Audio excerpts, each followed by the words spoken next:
Okay, so smoking cigarettes causes more than 480,000 deaths each year in the United States. That's nearly 1 in 5 deaths that occur in the country.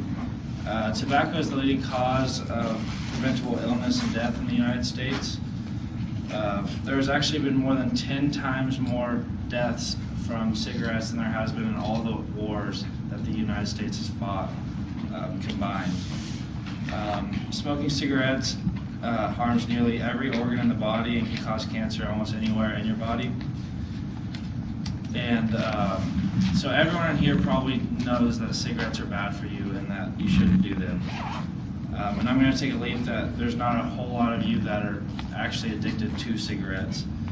But I'm sure everyone knows someone who does smoke cigarettes, whether it's a friend or a family member or someone at this school. And according to a survey done by Chris Owen, England's leading journalist writer, anti-smoking ads and scary statistics do not work in getting people to quit smoking. Their studies also show that we don't react positively to these shocking statistics, and the brain naturally takes an adverse approach on this. And instead of absorbing all that information of those scary statistics, they just block them out. These addicts rarely respond to these scare tactics because they literally can't stop. They're addicts, so they don't think about. I mean, I'm sure they want to stop, but they can't because they're addicted. The most effective tactics are when a person has fully acknowledged that they've hit rock bottom or that they need help.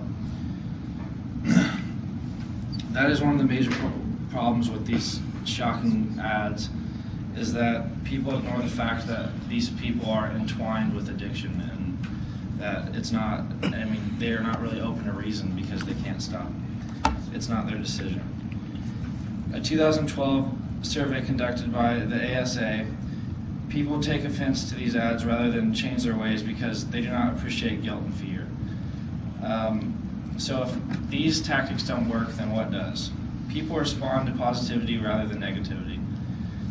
A study shown in the Journal for Preventive Medicine last year said that the responses were significantly higher for positive advertising rather than negative. Another study shown by smokefree.gov said that a person who feels supported is a lot more likely to actually stop smoking. Something as simple as being a good friend for someone or being a good family member can go a long ways. So I'm going to tell you some major keys on helping someone to stop smoking. First, you can just create an opening and just maybe ask whether they've thought about quitting smoking or maybe something more subtle like, I've heard taxes on cigarettes might go up pretty soon. What do you think about that? Maybe just to get the conversation flowing. Next, you can ask open-ended questions so that you can get a better understanding, like what made you start smoking, what do you crave about smoking cigarettes. And then the next part is just listening to them and being someone that's just there to listen, because quitting smoking is more about the person themselves than about you. Another thing is offering distractions that they'll have fun at, like movies or concerts, so they can get their mind off, so they can't just sit there and smoke.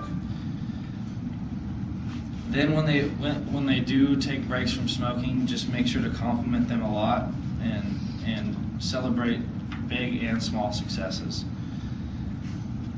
So cigarettes are a major issue in this country and have many negative effects to them, but a lot of people do not realize what the people are actually going through with addiction problems. So being positive to these people and supporting them through a change is the best thing that you can do for them.